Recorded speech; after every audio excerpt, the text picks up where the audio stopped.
Okay, so this is homework 8, problem 8. And so in this problem, the question is, a hammer thrower whirls a 16.9 kilogram iron ball on the end of a string that is 0.9 meters in length in a horizontal path around their head, basically. And that's asking us to calculate the tension of this string, right, T. And it says that it has 1 revolution per second. So basically the radius is what it gave us, was 0.9 meters. And 1 revolution per second is the period, meaning it travels in a complete circle once every second. Okay, so that's our T as in period, okay? So this is not a great drawing because it looks kind of like it's in the frontal plane, but this is really going around the person's head like a halo. So if you imagine you have the person and this object is like swinging around their head this way, right? And it's going in a circular path. So to calculate this, if we use our standard coordinates, we have y and we have x, and everything going up is positive, everything going to the right is positive, everything going to the left is negative, and everything going down is negative. Well, if you're swinging it like a halo around your head, like a parallel that you would throw with a rifle, what is the y component? There's not a y component really, right? Because the centrifugal force is pointing to the center of the circle, and you're actually flat over the person's head.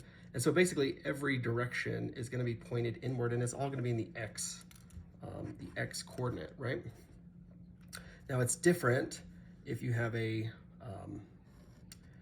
ball hanging from a ceiling, like like this, and this is actually circling this way, because now we do have, and we wanted to calculate the tension like we did in that previous example, because we do have a y component, because it's not flat around horizontally, it's actually now at an angle.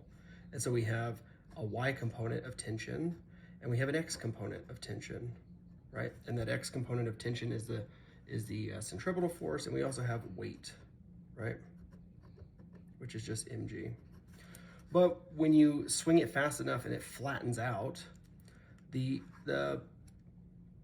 forces acting on it, which we can draw a free body diagram. So we have a dot, that's our hammer or whatever. We do have a weight component, right, which is mg, and we have tension, which is pointing to the center of the circle. But when we're calculating the centripetal force is the sum of the forces pointed to the center of the circle. Well, mg never points to the center of the circle, right? You have mg and then you have this other whatever here pointed up, but none of those point to the center of the circle because the center of the circle is here, right? And so it's always pointed inward as we swing around our head. So the mg is actually irrelevant for this problem. So if we say the sum of the forces in the x direction, and I'm just going to say x because as this is our person here, as we swing it around their head, everything points to the center, and they're all in the x component. There's nothing in the y component pointed to the center. So the sum of the forces in the x is equal to the tension, right? And I'm going to say it's negative tension, because if this is the center of our circle, so center,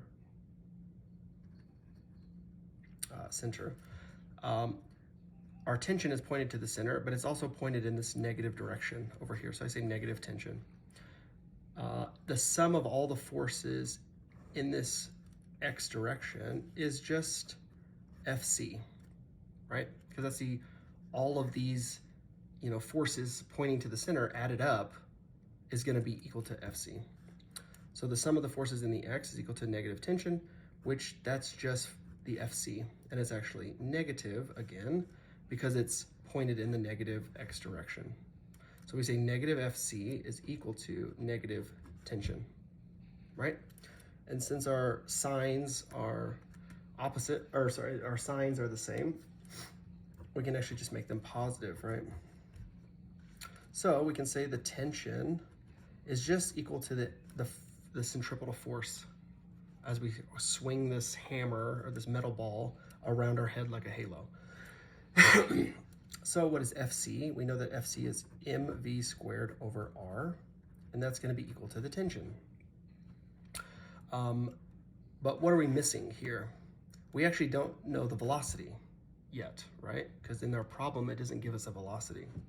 But we know that velocity is equal to 2 pi r divided by the period. So we can calculate our velocity because it gave us a period of 1 second and it gave us all our other components. So we just say the velocity is equal to 2 pi, the radius, which it gave us 0.9, divided by 1 second, because it takes 1 second for the object to go around one complete revolution. So we can calculate that, and that gives us a velocity of 5.6548667765 meters per second. So that's our velocity. Now we can solve for tension because we have the mass, which it gave us the radius, and now we've calculated the velocity. So tension is equal to the mass, which is 16.9 kilograms, times the velocity, which we just calculated. I'm not going to rewrite it because it's that. And then we square it because it's velocity squared, all over 0.9 meters, right? So we do that in our calculator, and we get the tension is equal to 600.5